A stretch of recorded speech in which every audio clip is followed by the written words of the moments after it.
Today we're going to be talking to George Perdikis. Now, George is one of the founding members of arguably the largest Christian rock band in the world, the Newsboys. George started the Newsboys with his friend Peter Furler in the early 80s in Australia. Shortly after their first album was released, George left the band, and in the subsequent years, he went from being a Christian to an atheist. George took a few minutes out of his busy schedule to sit down and talk to us about his spiritual journey and what it's like to be the founder of one of the biggest rock bands in the world. There he is. It's going to be awesome. I'm looking forward to it. So like you just turn up first gig here, and it's got 12,000. Yeah, not bad, eh? Well, that's just how I roll. So, I mean, tell me, when you were growing up, what was your church background? What was it like where you were to, be raised? Were you raised in like a fundamentalist type of environment? Well, it's an interesting story. My dad is Greek, but he was born and raised in Egypt, in Alexandria, and he migrated out with my grandparents in the 40s. He was born in 1940, and he came out to Australia in 1948. So my Greek relatives made a trip over to Australia and brought their Greek Orthodox religion with them. So he had that background, but he came to Australia, and when Australia was the population when my dad came out, it was probably only about 5 or 6 million people here in Australia. So Australia was still growing, and he ended up meeting my mother, who was born here in Australia, and she kind of just had a Christian, like a Church of England kind of background. But they met when they were very young and spawned us kids. I have a brother and a sister. And they met when they were like teenagers and got married quite young. And they went through a period through their early marriage of changing religions, because Billy Graham came over to Australia and went around to all the big showgrounds around Australia and preached the word of God. So my parents decided to become born again and went through that experience. It didn't really last long. I mean, my mum, she was, tried to remain being a believer. But my dad initially was a believer, but then he didn't really practice it, though. He sort of gave it away at the end. But we were kind of brought up in an evangelical environment briefly. How long would you say briefly? You said it was like almost a year? Oh, no. We went to, as far back as I know, I went to Sunday school. We went to church. But as we got older, I noticed that we didn't go as much to Sunday school and at church. It started to fade away until I was about 15, when I went to a Christian school. Actually, I was actually kicked out of school, and my parents thought, to fix him up, we'll send him to a Christian school. That'll fix him up. So I went there briefly to this Christian school called Bethesda Christian School here in Adelaide, and which is where I met Peter Furler. We're talking 1981 here. And I was there for 6 months, and I decided to leave that school because I couldn't handle the change. I went from a public school to this evangelical Christian school, and all of a sudden we were sitting in cubicles with this whole American Christian education system. And I was there for 6 months, and I decided to leave there. But while I was there, I met Peter Furler, who was the drummer. And I started playing guitar at the age of 13, and I was keen on putting a band together. And I went to this Christian school, and Peter was one of the 2 drummers that was there. It was a small school. There was only about a couple of hundred people there, and Peter was a drummer, and there was this other guy. And I met Peter, and I decided to jam with him. It was either him or this other guy, and I decided to jam with Peter because he said he had a bigger drum kit. So that impressed me. And we're talking about the time, back then I was listening to bands like Black Sabbath and Iron Maiden and Judas Priest, and he said he had a big drum kit. So I was like, yes, this is what I want, a drummer with a big kit. So we formed a friendship, and then the rest is history. Right. I mean, it's kind of funny that you say that you went from a public school to a Christian school and then got kicked out. I kind of had the exact opposite experience. I went to a Christian school, got kicked out, went to public school. So it's kind of funny. Well, I kind of was kicked out of the Christian school because my behaviour didn't quite adapt to their strict, regimented kind of system. So I just naturally rebelled. Plus, they told me that my record collection was of the devil, and of course, I went home and smashed all my albums that I had saved for a long time, saving up for buying all these albums. I had Black Sabbath, I had Rush, Thin Lizzy, Iron Maiden, Judas Priest, AC/DC. The list goes on. Probably a lot of records you had. Yeah. And I went and smashed them. Only to feel bad about it a few months later, I ended up starting to buy them all back again. So I had this sort of battle between my love for music, the secular music, and this kind of, with the Bible and what God says, and they said that I should be listening to Christian bands I gave it a go. I tried listening to bands like the Resurrection Band and Striper at the time. Right. You know, I tried to like it, and I tried to convince myself that I liked it, but it just didn't have something about the bands that I really liked, the secular bands. There was something that I just couldn't let go of these bands. There was something, I don't know, there was a connection that I had to have with this secular music. So for the first part of my Christian experience was this battle between what music I should be listening to. I just basically gave all my power away, which looking at it as an adult, I just maybe regret. But back then, I have to admit, it was more about the music for me. I wasn't actually listening to the lyrics, so the music was more important to me. Being a young guitarist who loved heavy metal, I just wanted to emulate my favourite guitar players at the time. It wasn't until as I got older, I realised how important that the lyrics actually were, and now lyrics are really important to me now, obviously. And telling stories. I think with my secular music, I found that it was real. What these musicians were expressing were real. It's like these authentic, real bands like Black Sabbath. These guys were real, and their message was real, and that's why it connected to a lot of people. These guys weren't worshipping the devil. They weren't smart. Black Sabbath weren't smart enough to worship the devil. They were just plain expressing their life growing up in England and the hardships that they experienced from poverty and expressing it through instruments. And that's why their music has stood the test of time, and a lot of bands, in that same boat have stood the test of time because their music was real and pure. And I look back now at, with my church youth group leader told me that, these bands were doing the work of the devil. I look back now and can only laugh. Right, yeah. Well, with you being so entrenched, being a fan of secular music, what led you to end up, creating what is arguably one of the bigger Christian pop rock bands on the planet? Peter and I, when we met in 1981, I would go to his house every second weekend. He would come to my house every second weekend. He lived here in Adelaide at the time. And even when I left the Christian school, we still remained friends, and we would travel to each other's house. He lived about 15 miles up the road, and I would catch a train to his house with my amp and guitar and a bag full of leads, and I'd catch a train. That's dedication, catch the train to his place, and then eventually we got our driver's license so we could drive to each other's house. And we would jam every second weekend for a couple of years. And we were just playing covers. We were just playing anything. I still have tapes of us jamming, actually, when we were 15. He eventually moved to Queensland with his parents. They moved up to Queensland, and so we sort of stopped, obviously jamming. And about a year later, I joined the Air Force, and I was actually posted up to Amberley Air Force Base, which was up in Queensland near Brisbane, and it was a 2-hour drive from Peter's house. So on weekends, I used to go to his place and stay there for the weekend, and we started jamming again. And it was just him and I, and then I would do that. We would continue our jamming. Eventually, I was there, and I was invited to another jam, and I met a guy named Sean Taylor, who was a bass player. And I said, listen, do you want to come and jam with a friend of mine, Peter Furler? We're sort of putting a band together. And he liked bands that I liked. He liked Rush. So I was like, yeah, we have a connection already.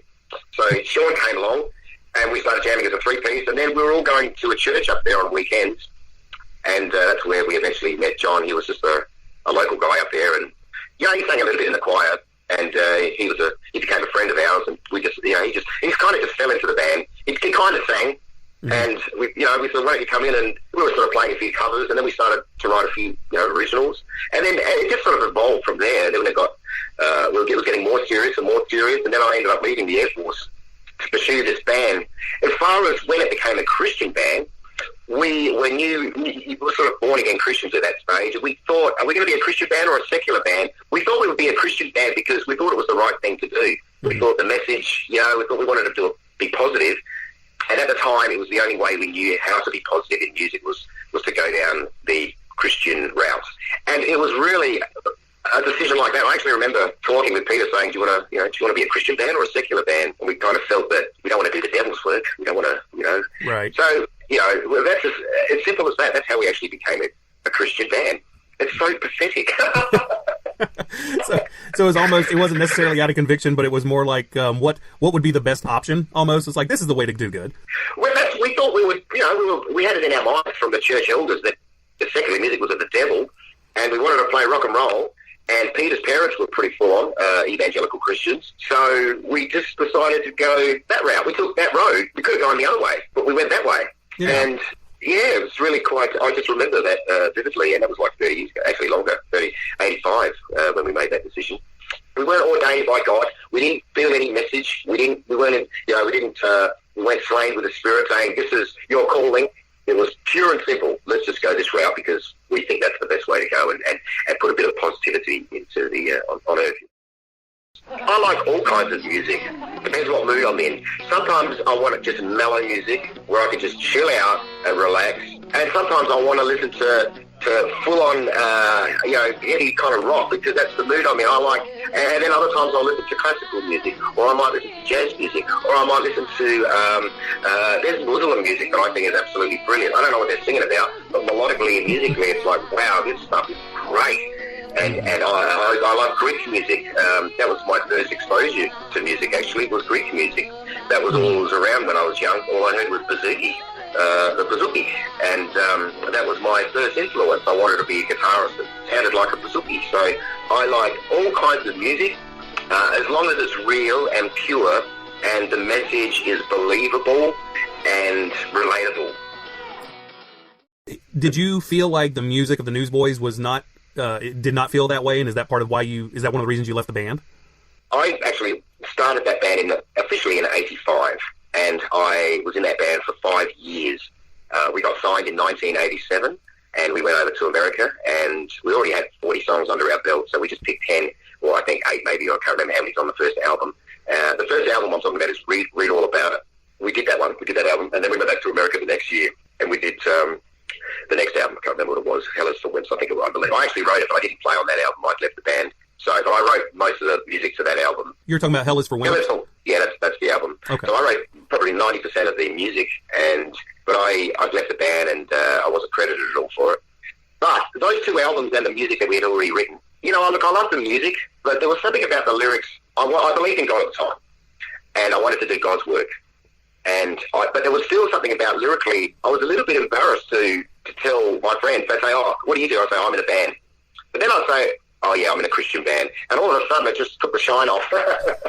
Because even though I believed in God, there was something about it that to me wasn't quite right, and I didn't know what it was.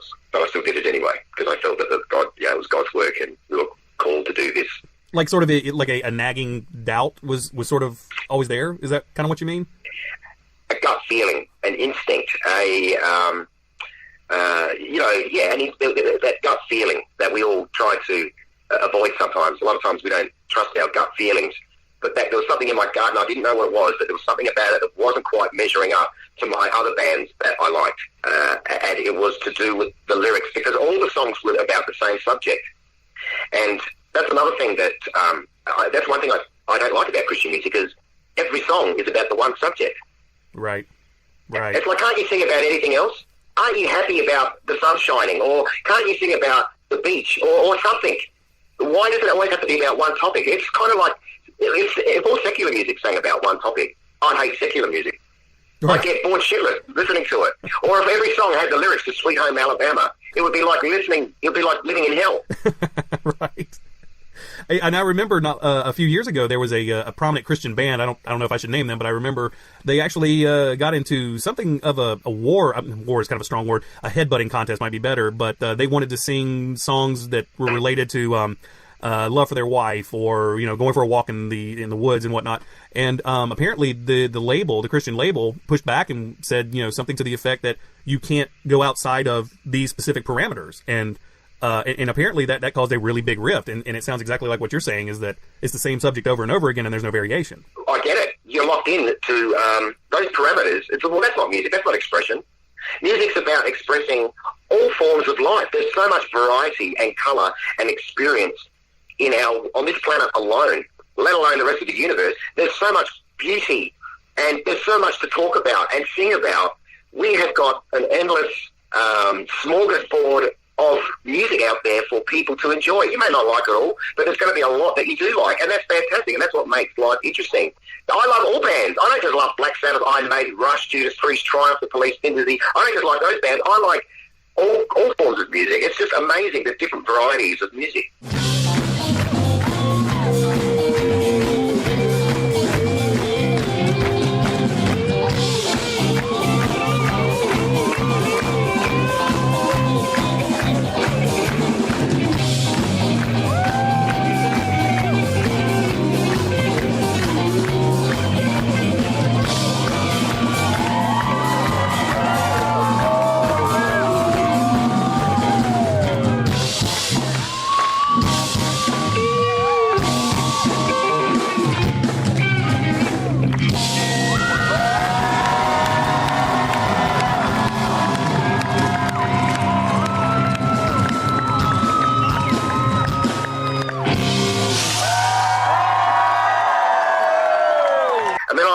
Johnny Cash. I love everything from Motorhead, Johnny Cash, to Al Di Meola, to all kinds of music. It's so good. And to limit yourself with just singing about one subject, oh my God, it'd be like living if the world was painted blue and that's all you saw was blue. You'd soon get sick of blue. You want red and yellow and green and all these other colours. It's like, whoa, that all of a sudden becomes three-dimensional. And that's what music is. So, yeah. Do you think that maybe it's that hunger that you've always had for more of a diverse experience, or a diverse human experience, is maybe what led you to become more of an atheist? I left the Newsboys in 1990, and I got married at a very young age, totally ignorant of the realities of life. But I soon started to learn about life. A couple of years into my marriage, I got married in 1990. I left the Newsboys in 1990. I got married and I got a job teaching guitar in a music school, and I started doing gigs in pubs and clubs.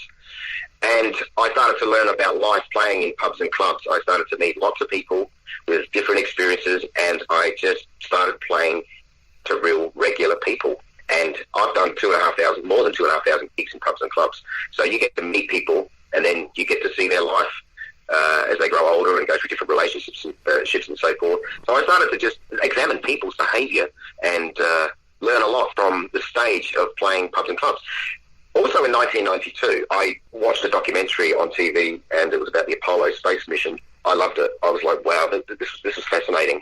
So it ignited a passion for watching more of documentaries like that. I just started to realise everything that I was taught from church doesn't add up to what I'm learning here. It's kind of ironic because it seems like there's a lot of people who actually attribute learning more about the universe, giving them a deeper faith in God. So I find that fascinating. Right, I totally get that as well. I should elaborate a bit more. It was just a combination of what I was learning through, the documentaries I was watching, years of that.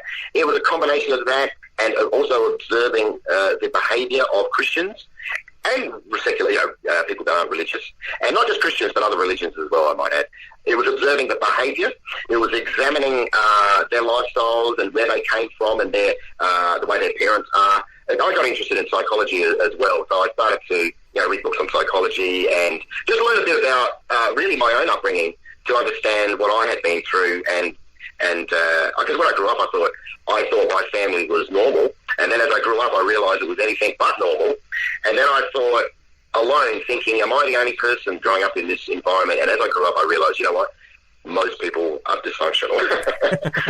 so I wanted to go on a bit of I wanted to learn a bit more about human behaviour and why people are like they are. And so it was a combination of everything. But look, I can't prove that there is no God. If there was a God, if Jesus was here right now, of course I would believe in him.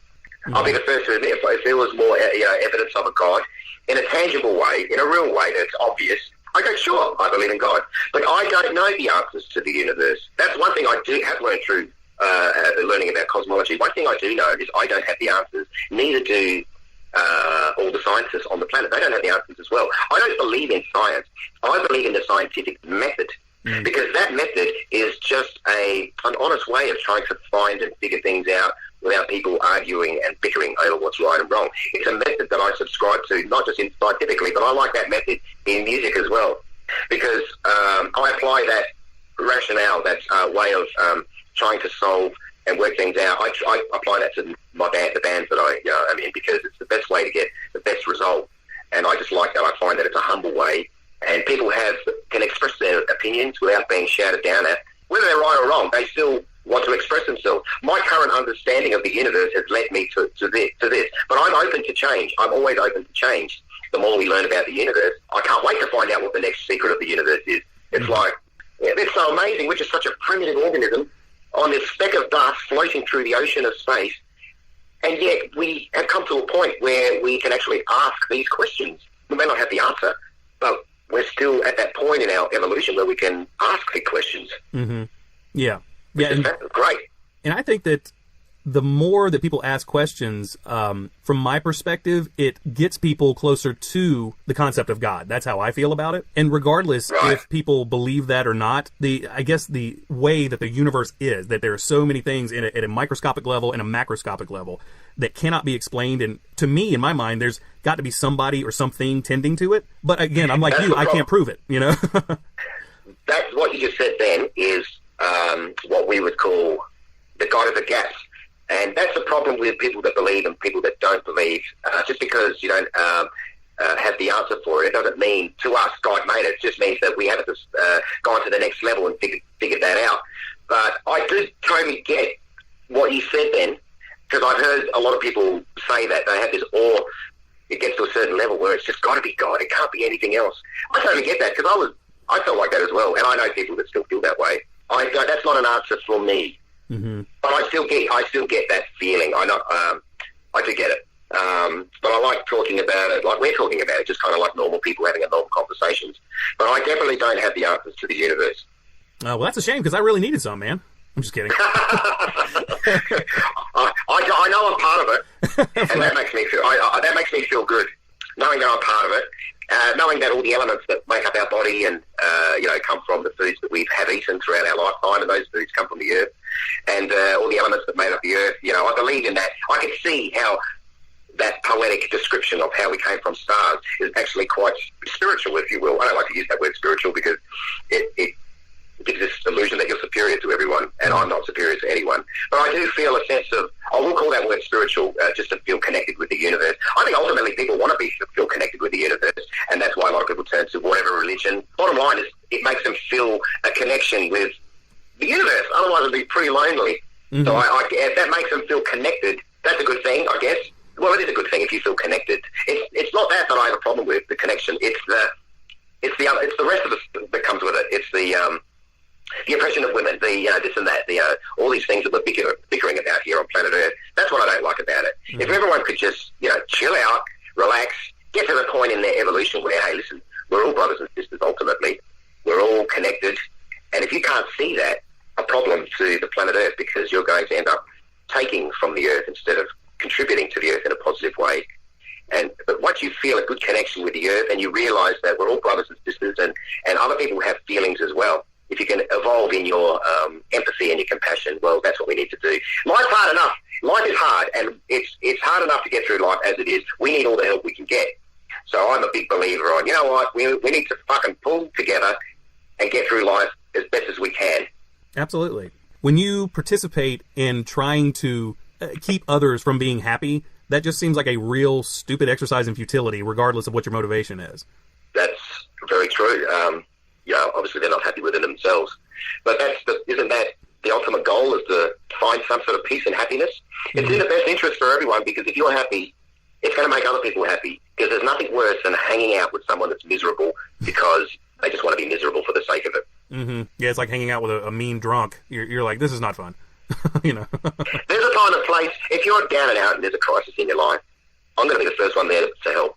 But when you're going around playing the victim card your whole life to get attention, that's what's going to zap the energy of people. I just want to be as happy as I can to make my life more pleasant and other people's life more pleasant. Mm-hmm. Well, George, I have to be a nerd. I'm going to go ahead and say it's been an honor talking to you. I hope I didn't sound too ridiculous with my questions. I was trying to keep the nerd at bay while I was talking to you. Mate, you just sounded like one of my mates that live here in Adelaide, so I'm happy to talk to you today or any other day. Feel free to call me anytime.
is up for debate. Is that man's days, God's days? I mean, so there's I know that line. I know. But my point is, you still, once again, you said something that was not accurate to the Bible. So all I'm saying, if you're going to question what I believe, you got to at least be accurate in what you're saying. I don't believe in talking snakes. I don't believe that a man lived in the belly of a fish for 3 days. Okay. I don't believe in the earth is less than 10,000 years old. The earth is definitely 4.7. You believe in gravity, right?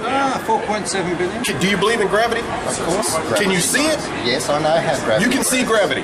I know. What about air? Can you see air? I know how gravity works. I understand. Can you see air? My point is, there's a lot of things that we can't necessarily see that are absolutes. Absolutely. Well, where our body isn't evolved enough to see, our senses aren't enough to see those things. It's like trying to, Do you know we have The only question I ask you about that is who told you that? No, I'm just saying, who told you that? Question. What are you filming this for? No, but so the thing, so when I tell you something, I'm not telling you Otis West opinion. I'm telling you something that's based on biblical scripture. All I'm saying is, what are you basing all your evidence on? Science. You're basing it on man. So this, I'm a scientist. I work The Bible was written by man. Inspired by by the God. Holy Spirit. And so, matter of fact, absolutely. Because let me tell you something. Because I'll tell you right now, just simple evidence. Do you realize the Bible had 33 different authors on 3 different continents? That was here. Now there's more than that. So this isn't just like the Associated Press. We're talking about on 3 different continents, several different generations. They told the exact same story. You can't get 2 people on 2 different streets to tell the exact same story that you told them over a span of several thousand years. So was that a coincidence? If it is, it has to be the best coincidence on the planet Earth that's ever taken place. And, oh, my fault. Did I mention that there were several different languages that they actually interpreted, and they all told the exact same story down to the detail? Are you an ape? Do you come from an ape? Heck no. Well, I am, and I'm proud of it. No, you're not. I don't see a tail on you, and I definitely don't see you swinging from a tree. And so let's just say evolution happened. What, did it decide to stop? So where's the middleman? You know, when people say that to me, that blows me away, that you can believe that evolution happened and it just stopped. And that's logical, but yet everything else, anything that I'm telling you is illogical. Now I'm not going to get on you too hard because I understand this, and I am passionate about this. Matter of fact, I am a youth pastor too. So we can do this all day. I can tell you right now, I do not subscribe to the Bible. I reject all 5,000 man-made religions. There is not, I do not, and will never, ever subscribe to the Bible at all. Okay. At all. I'm a humanist. I believe in looking after everyone and treating people like I So does the Bible. Yeah, absolutely. It's what Jesus taught. Well, I'm sure there's lots of things there in the Bible that we would agree on as far as from a moral standpoint. Let me speak to now, because you've said your part and I'll say my part. I will never subscribe to any man-made religion. I have happiness within. I am more happy now as an atheist than I have ever before. I believe the power is within. I have found my power. I do not subscribe to any man-made religion because you only have to look at the psychological impact that's had on humanity. I would agree with you.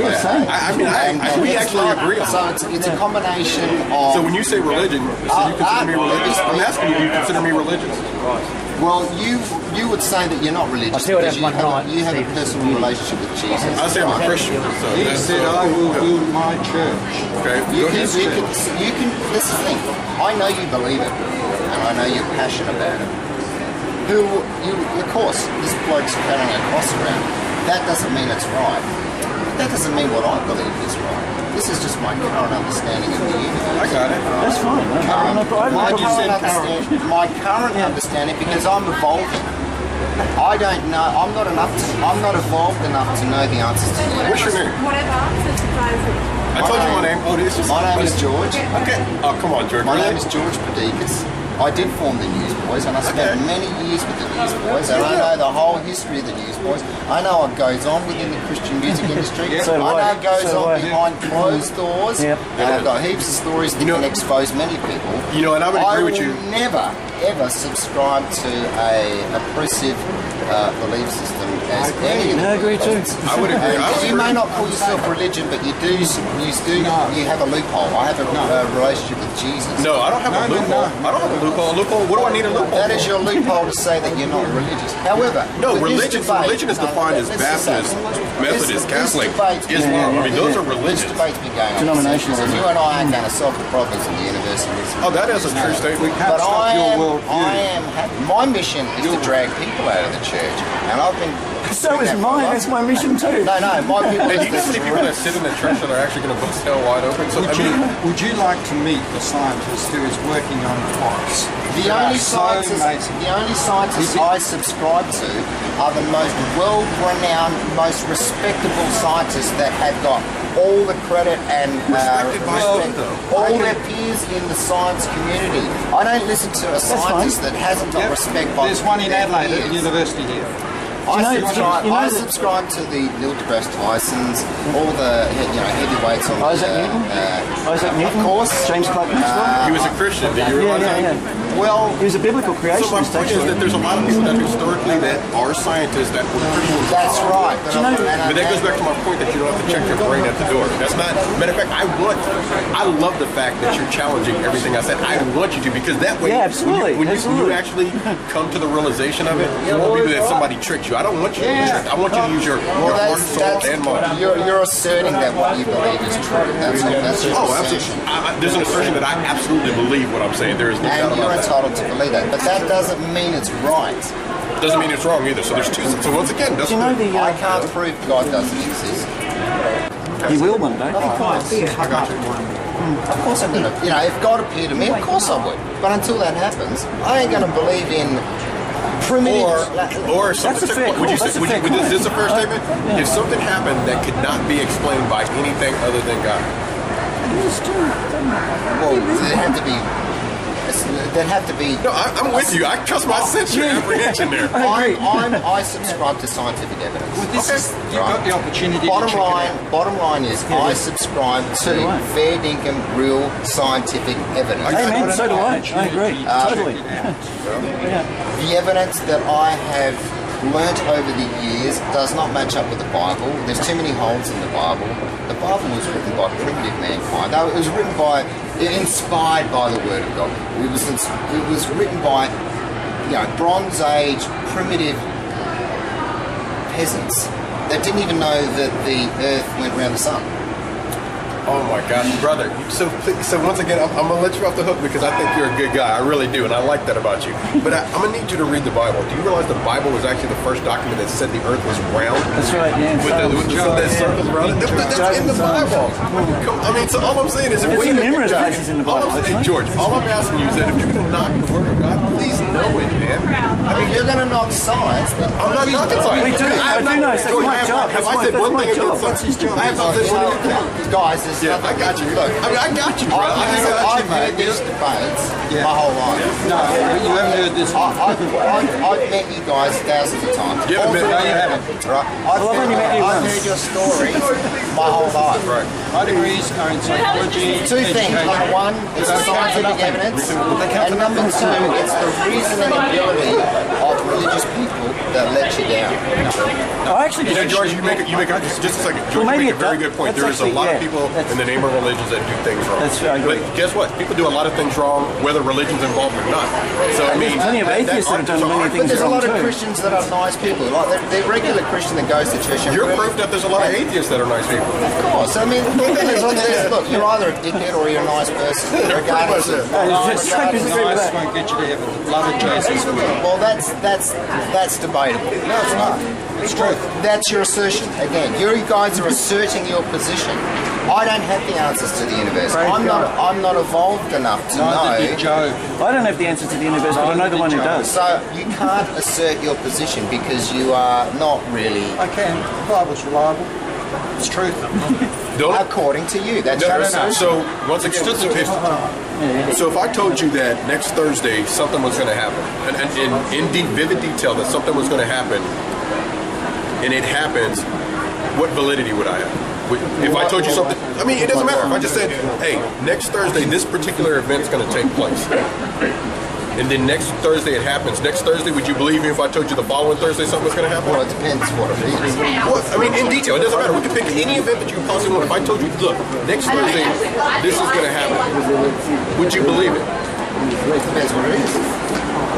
Testament? You can name anything you want. It is still proves the I point. mean, there's certain the things point- that we can predict by our instincts. We could say, look, next week the weather's going to be like this. That's not the point that I'm trying to make. What I'm trying to tell you is just to show you the inspirational part of the Bible is that do you realize the entire crucifixion was talked about 1,000 years before it took place, down to the detail, down to his scourging, down to him being pierced in the side. It was prophecy. It was something that was said prior to it taking place, and then it took place down to the detail. You're telling me that that was just a coincidence? Can I add a little extra to that? There's 300 prophecies in the Old Testament scriptures about Jesus Christ, which we can see in the Dead Sea Scrolls that have been covered. Now, the scientists have been able to estimate the number of atoms in the universe. I'm a scientist and I can't fathom how they managed to work that out. I haven't studied it myself. But they have managed to estimate the number of atoms in the universe. What are you qualified in? Electronics is my main qualification. I work in physics in Adelaide Uni. Oh, that's a science. Yeah, but the point I'm making here is there's 300 prophecies that Jesus Christ fulfilled perfectly in the New Testament. If we take just 8 of those 300 prophecies, look at the chances of one man randomly fulfilling just 8 of them, it's greater than the number of atoms in the I don't universe. believe in the Bible. To me, it's a fairy tale. Yeah, but this is statistics. This is not Let me biblical. ask you this. Unrelated. Do you believe that Jesus walked on earth? I'm happy for Jesus to have existed. But as far as him dying and taking off into heaven and raising from the dead, I don't subscribe to that. That goes totally against what science tells me. The fact that, some man raised 3 days after and came back from the dead and then, shot off into heaven. It's things like that. It's the talking snake. Again, it's the living in a fish belly. It's the, in the first 5 books of the Bible, So basically, anything that's spiritual, everyone. that's supernatural. It sounds like Yeah, the way there's system no is deaf, there is no question supernatural about it. because supernatural is impossible. It's like, it kind of goes in a circle. I don't believe in it anymore. Listening to these stories, to me, it's like going back to 1986. I met They're going back to just when? up there 1986. on the corner, What happened? 1,000 people in This is 1999. how people talk. It reminds me of back in 1986. 1999. You guys, the way you're talking, I feel like I've gone back in a time. In 1986, I believed in evolution.